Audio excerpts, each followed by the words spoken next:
Bienvenue au podcast Upika, le podcast pour les geeks de sport, où est-ce qu'on geek sur le sport avec d'autres geeks de sport. Cette semaine, un petit coin du geek avec coach Charles Castonguay qui nous sort une étude récente qui a beaucoup fait jaser. Moi, je l'avais vu passer avant que Charles m'en parle, mais je n'avais pas nécessairement approfondi ma recherche. Puis je l'ai revu passer depuis que Charles m'en a parlé plusieurs fois sur des groupes de cyclistes et sur des sites de vélo. En fait, l'étude compare les gens qui font de la musculation en force versus des intervalles en puissance explosive sur le vélo. Et ça compare les résultats, en fait. Qu'est-ce qui serait le mieux pour les cyclistes pour améliorer leur performance? Je vais vous laisser écouter la conversation. C'est extrêmement intéressant, puis on peut même l'appliquer plus largement, on en parle un peu dans le podcast, aux autres sports, notamment la natation. Est-ce qu'on est mieux d'aller faire beaucoup de chin-up avec des charges énormes? Moi, c'est ça que je faisais dans le temps. Quand je faisais du sprint, on se mettait un 45 livres entre les cuisses, puis on faisait des chin-up, aller chercher de la force max. Est-ce qu'on aurait été pas mieux de mettre des palettes dans des paddles, mettre un parachute, faire 8 tractions explosives? Je vous pose la question. Est-ce que tu es mieux de faire ta musculation sur un mouvement spécifique ou une musculation vraiment plus en force max? C'est une étude extrêmement intéressante. Puis comme toujours, Charles est un geek extrême et il nous en parle avec énorme pertinence. Le podcast est présenté par Upika. Vous connaissez Upika, rendu là, je vous apprends plus rien. Upika, c'est la compagnie de suppléments de sport d'endurance que vous avez besoin. Allez sur upika.ca, vous allez voir tous nos produits et utilisez le code promo Upika Podcast pour 10% de rabais. Bon coin du geek.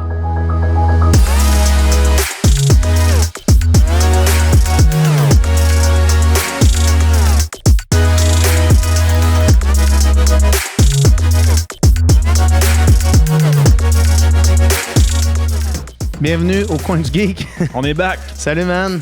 Ça fait un petit bout qu'on n'a pas fait de Coin du Geek, la vie étant ce qu'elle est. On s'excuse. J'ai eu le crew qui est ouvert. Ouais, exact. Ça a dû occuper. Après ça, d'ailleurs, on est au crew dans les beaux locales. La dernière fois, on était ici, mais on n'était pas filmé. Là, on est filmé. Ouais, exact. Puis après ça, j'avais un camp avec le ski de fond avant Noël. Exact. Là, tout est parti à Maya. Ouais. Après ça, moi, je suis revenu, je suis parti à Flag. Exact. Tout est parti au Portugal. Exactement, je suis parti en vacances. c'est ça. Fait que là, il n'y a rien qu'à donner. Mais, beaucoup d'altitude dans ton cas, beaucoup de vélo en Espagne, puis puis au Portugal dans mon cas. On va en jaser, justement. Ouais, parfait.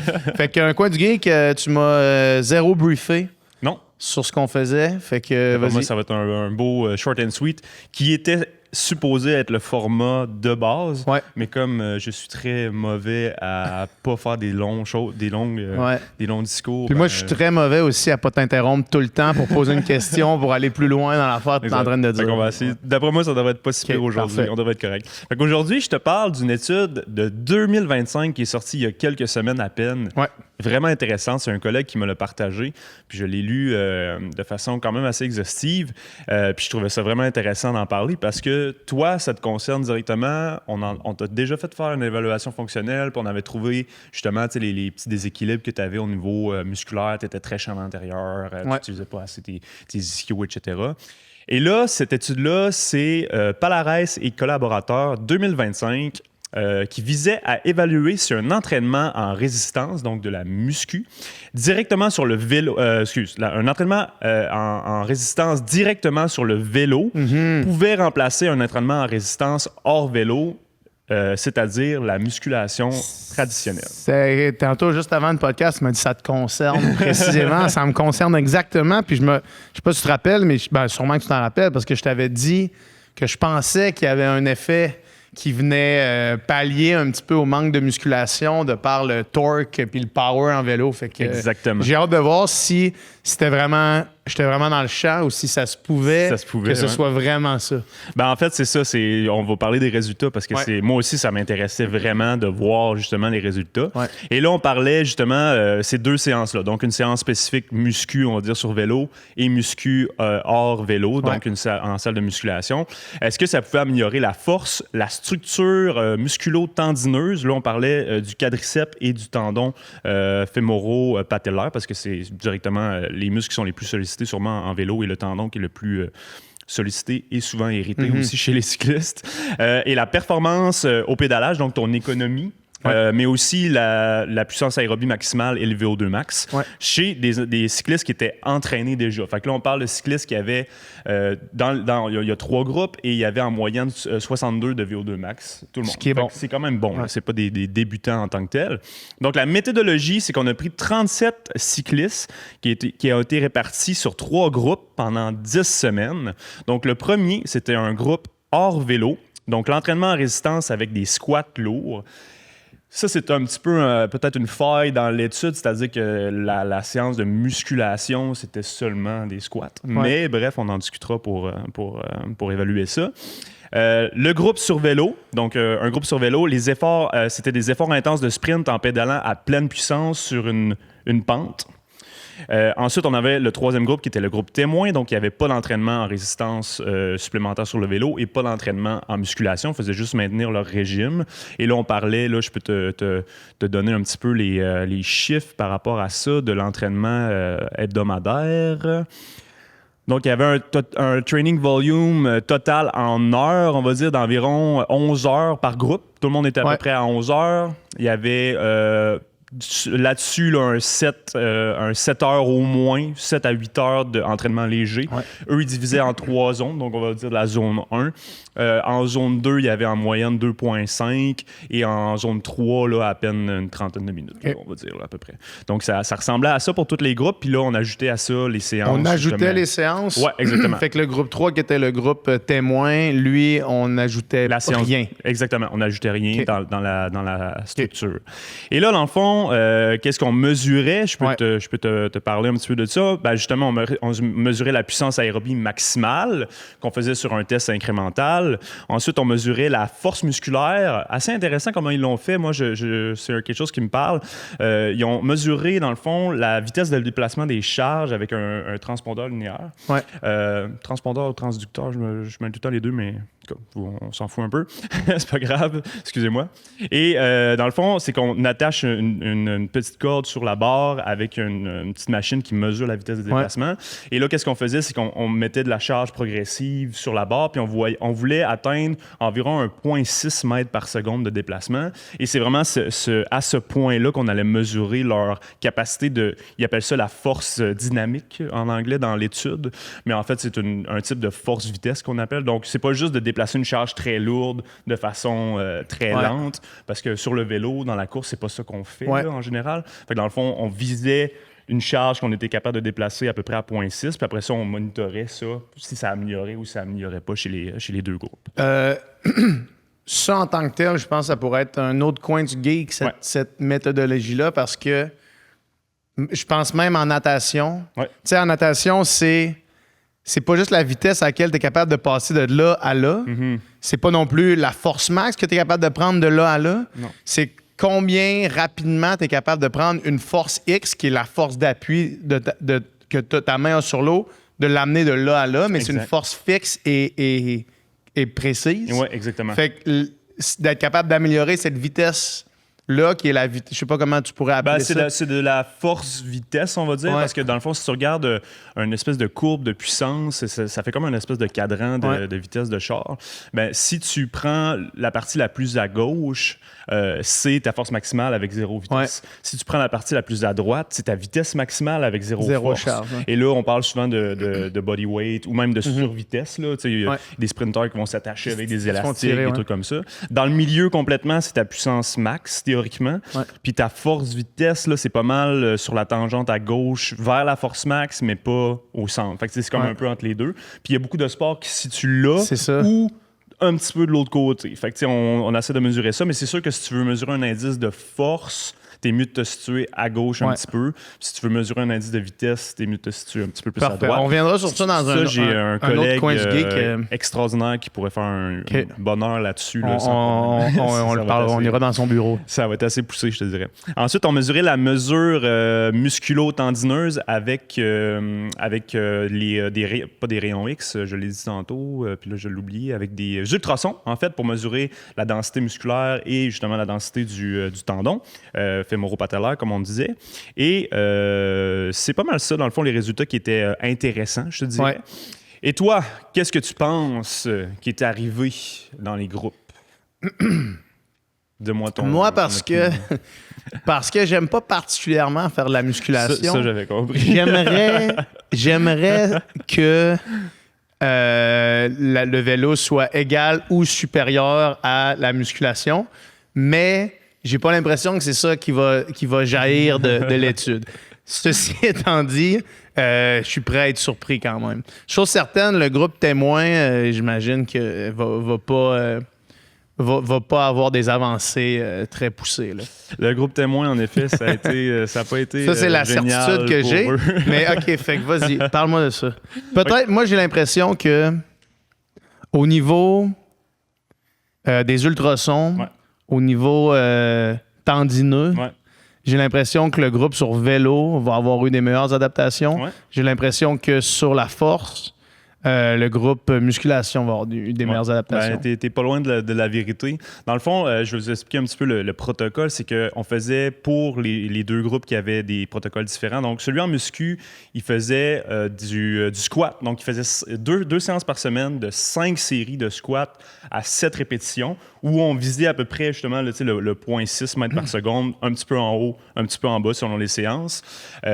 Puis, il faisait juste le squat. C'était 5 séries de 7 répétitions avec 3-4 minutes de pause.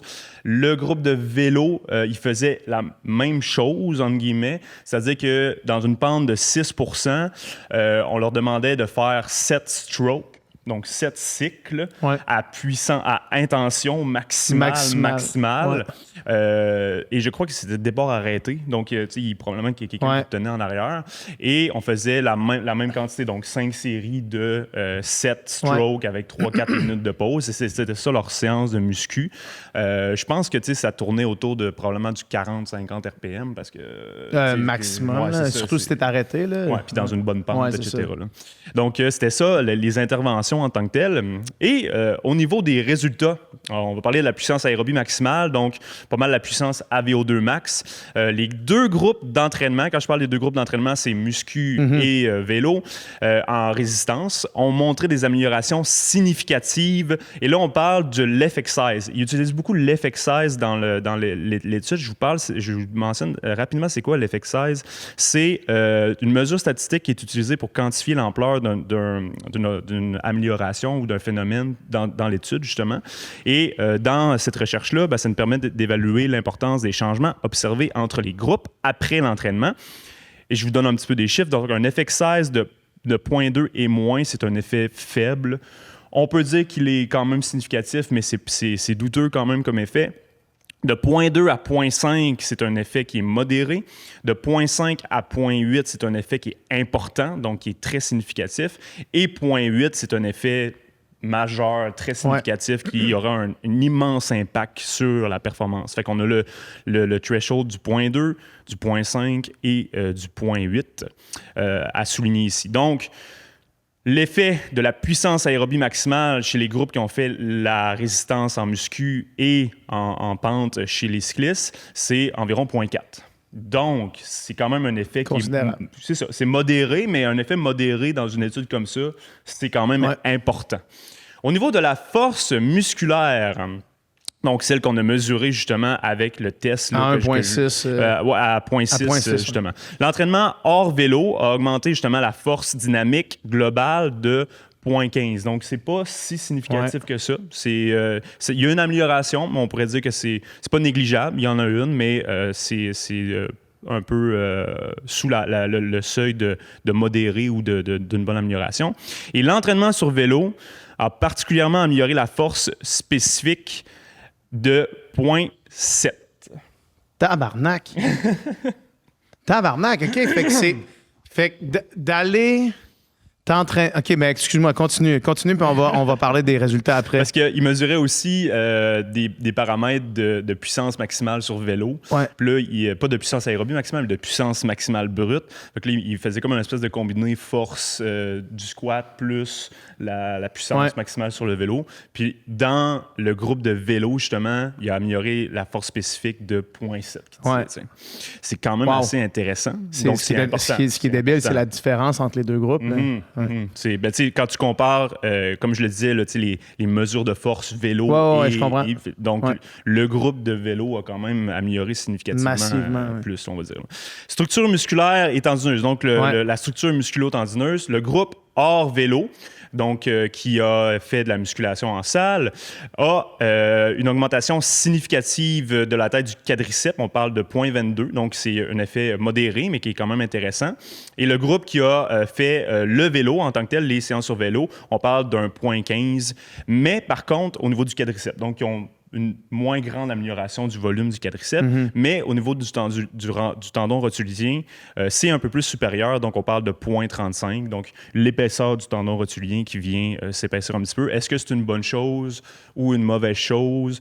Il faudra en discuter avec un physiothérapeute ou un médecin du sport. Est-ce que ça augmente le frottement? Est-ce que justement, ça peut causer plus de douleur, etc.? Ça, il ne le mentionnait pas dans l'étude, mais ça a cet impact-là au niveau du tendon rotulien.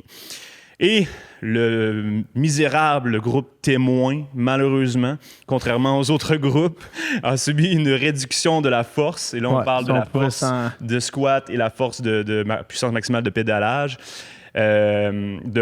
Selon l'amélioration des autres, l'effet 16 était de moins 0,4. Fait que c'est modéré comme effet, mais c'est quand même négatif. C'est quand même très négatif. Ouais. Et il y a eu une diminution de la taille du quadriceps sur les 10 semaines d'entraînement en faisant juste du seuil et du volume de moins 0,25. Ouais.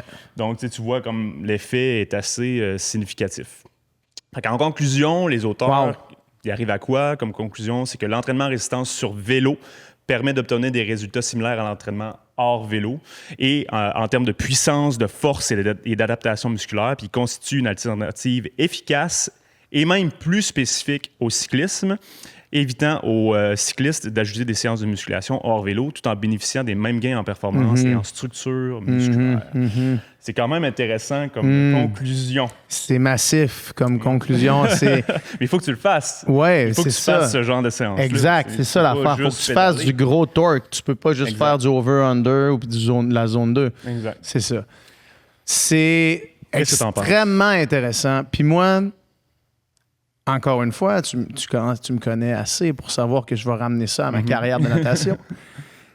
D'aller faire du gros bench, puis des gros chin-up en muscu, puis mettre du temps en crisse là-dedans, versus se mettre des palettes, se mettre des paddles, se mettre un parachute en arrière, puis faire des explosions de la même genre de durée, des explosions secondes, max. Tu sais, mettons, à place de faire des 5 reps au bench, de faire des 5 cycles à bloc dans le mouvement spécifique de ton sport, c'est pas mal mieux faire ça que de prendre 1h30, 4 fois par semaine pour aller faire. Sauf que là... On parle de la natation. On parle de la natation, mais là, même si on parle de cette étude-là, ça veut pas... Tu sais, parce que là, le gros bémol, je vois dans ça, c'est le squat. Ouais. C'est d'aller en muscu et faire que du squat. C'est ça que j'allais en dire. Parce que c'est pas... Tu viens pas balancer ta musculature, tu viens pas chercher vraiment les ischios, tu viens pas chercher... Tout le reste. Fait que, mettons, selon ton expérience à toi, quand tu avais fait ton évaluation, justement, que je te disais que ta chaîne postérieure sur tous tes ischios était vraiment faible comparée à la chaîne antérieure, mais si tu fais juste du squat, puis tu le fais de telle manière, de tel patron moteur, ça va peut-être pas plus engager tes ischios, donc ta répartition de charge, ton interaction intermusculaire là, pour répartir bien ta charge de travail, elle sera peut-être pas là non plus. Fait qu'il faut voir ça comme c'est vraiment intéressant, mais peut-être qu'avec une séance de muscu plus balancée, qui aurait peut-être inclus un peu plus dans le squat, on fait des fessiers, mais peut-être plus d'extension de la hanche horizontale ou je sais pas, de la chaîne poste, même juste du leg curl sur la machine pour aller chercher des ischios avec un maximal torque. Peut-être que là, on aurait eu des effets peut-être supérieurs, justement, dans le groupe de muscu. Puis, mettons qu'on extrapole ça. Est-ce que tu penses que de faire de faire des exercices conscients, spécifiques pendant ton entraînement. Fait que mettons que tu te dis, OK, là, moi, je sais qu'après avoir fait une évaluation avec toi, je sais que ma chaîne postérieure est plus faible. Est-ce que quand je fais des trucs comme ça sur le vélo, puis que je pense à aller crinquer par en arrière, même chose à la course, mais à la course, je sais pas comment ça pourrait se traduire, faire des efforts à résistance comme ça? Là? Ben oui, je vais t'en sortir un autre étude très rapide après. Parce que d'aller chercher justement, OK, là, je fais une séance comme ça, mais je me concentre pour activer la chaîne postérieure. Tu crois-tu que ça pourrait avoir le même impact que de faire en musculation, aller activer justement? Il faut que ça? tu sois conscient de cette faiblesse-là, puis il faut que tu ailles... parce que là, tu sais, dans l'étude, il mentionne très spécifiquement que c'est à intention maximale sur le vélo. Il faut que tu donnes ton 100%. Si tu donnes pas ton 100%, ça marche pas. Donc, si tu es conscient de ta faiblesse de la chaîne postérieure, puis que sur, je sais pas, tu fais du 60 RPM en tirant avec tes ischios, tu fais des blocs de 5 minutes, des trucs comme ça, ben, c'est sûr que ça va améliorer tes ischio-jambiers. Est-ce que ça va l'améliorer autant qu'un Nordic curl, qu'un leg curl sur la machine qui va travailler les ischios? À voir, mais c'est sûr que ça va pas nuire. Puis c'est ça qu'il faut prendre comme bémol, c'est que il faut voir s'il y a des gens qui ont des débalancements musculaires très importants, ils n'ont pas de fessiers, ils n'ont pas d'ischio, ils ont les abdos qui ne travaillent pas bien, ben il faut peut-être en inclure quand même un petit peu pour optimiser. Je pense que là, si on prend des études de cas, puis qu'on fait faire des protocoles, puis ça ferait une étude qui n'aurait pas de bon sens, parce que là, tu aurais 50 muscu différentes. Là. Mais je pense que la muscu aurait peut-être eu plus de bénéfices que justement l'entraînement sur vélo, mais ça, c'est de l'extrapolation. Ça ne veut pas dire que ça serait vrai. Mais ouais, c'est ça. Fait que si tu as une intention consciente en sachant ta faiblesse, parce qu'il y a des vieilles études qui prouvaient que juste, mettons, penser à un muscle ou le toucher pendant que tu fais un effort, puis le sentir contracter, ça augmentait son potentiel de contraction. Donc, si tu as une intention en allant chercher tes ischios, tes mollets, peu importe ce que tu veux travailler, ben c'est sûr que ça va améliorer leur potentiel de contraction. Puis, éventuellement, ce qu'on veut, c'est mieux répartir les charges de travail. Fait que si c'est juste les quads qui travaillent tout le temps, 100%, puis que les autres se pognent un peu le cul, désolé, mais tu sais, je veux dire, tes quads vont fatiguer rapidement, puis tu vas pas aller à ton potentiel, tu vas peut-être même pas atteindre ton VO2 max, tu vas pas atteindre ton potentiel plein finalement parce que la répartition de charge n'est pas bonne. Si tout se combine puis travaille ensemble, ben là, tu peux aller chercher au niveau cardiovasculaire des intensités beaucoup plus intenses. Je suis pas mal sûr que Pogacar, si tu regardes ces activations électromyographiques là, pendant le vélo, ça doit être pas mal pas balancé, égal, là, mais il doit quand même avoir un bon recrutement. Puis je voyais une petite vidéo de lui justement qui faisait ses activations pré-course. Puis là, c'est ses ischios qui viennent craquer, c'est ses fessiers. Probablement parce qu'il est très dominant de la chaîne antérieure comme tous les cyclistes, mais il vient les préactiver, les sentir pour mieux les recruter, pour utiliser ses quads, oui, mais mieux répartir la charge éventuellement. Fait que c'est ça. Il y a un petit bémol à avoir quand même, mais c'est super intéressant. Puis le bémol est bon à mentionner. Par contre, le squat reste un exercice assez global. Ça recrute quand même En fait, c'est très vertical. Mettons, le vélo, le vecteur, c'est horizontal. Si on s'en va en avant, mais si on regarde le pédalage, le vecteur est pas mal plus vertical, on va dire, parce que tu pousses, tu tires, tu pousses. Donc, le squat reproduit bien ça. Par exemple, on a déjà parlé, mais en course à pied, peut-être que du RDL, quand tu lèves en extension des hanches un petit peu plus, ou du hip thrust, les ponts avec la barre, ben, c'est peut-être plus représentatif parce que ça, c'est vraiment horizontal comme mouvement. Fait que le squat est un bon exercice pour le cycliste, autant que le leg press pourrait l'être, on pourrait dire. Mais c'est ça, faut, comme on dit, il faut amener des bémols. Puis il faut voir aussi tout ce qui est prévention de blessures, là, c'est pas inclus dans l'étude, mais c'est bien beau augmenter ta performance. Augmenter la force et la performance. Mais si tu te pètes le genou ou si tu as mal dans le dos pendant que tu le fais, ben, c'est pas le vélo qui va régler ça. Ça va sûrement amplifier le problème. Donc, si tu n'attends pas de faire de la muscu, fine, mais peut-être faire tous les petits exercices d'activation qui viennent autour pour être sûr de bien répartir ta charge. Puis justement, on parlait de la course à pied parce qu'on est aussi des coureurs, puis on aime ça. Puis j'avais sorti une vieille étude, c'est 15 ans par exemple, là, ça date quand même, mais c'est quand même intéressant qui mesurait justement un peu ces paramètres-là, mais sur des sprints répétés sur tapis roulant pour des sprinteurs.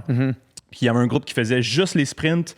Je pense que c'était des 10 secondes.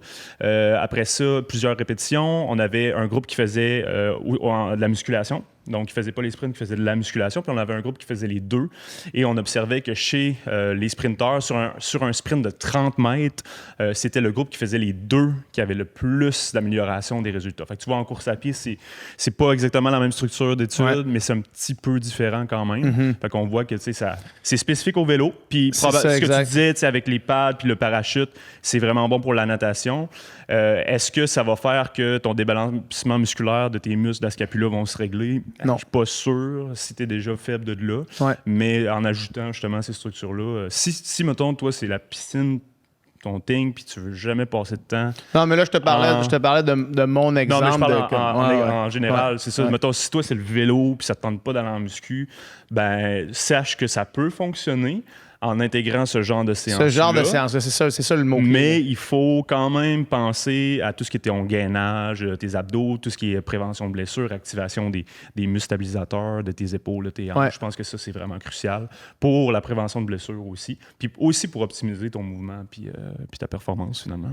Puis juste rapidement, si, par exemple, en course à pied, tu t'attaches un élastique dans le dos ou tu t'attaches un parachute ou quelque chose que la personne te retient, puis tu fais ce même genre d'affaires-là. Ils font beaucoup ça en sprint. Oui, c'est ça, exact. Mais ça pourrait avoir le même effet. On peut penser que ça pourrait avoir le même effet que ce que tu fais là de départ arrêté, puis exactement. 8 dans le cycles. fond, on a ce genre de système-là, justement, là, avec mon employeur, puis on peut faire ça. On attache une ceinture, soit un bungee, soit une corde avec une résistance en arrière, puis tu demandes à la personne de faire genre des espèces de banding très puissants.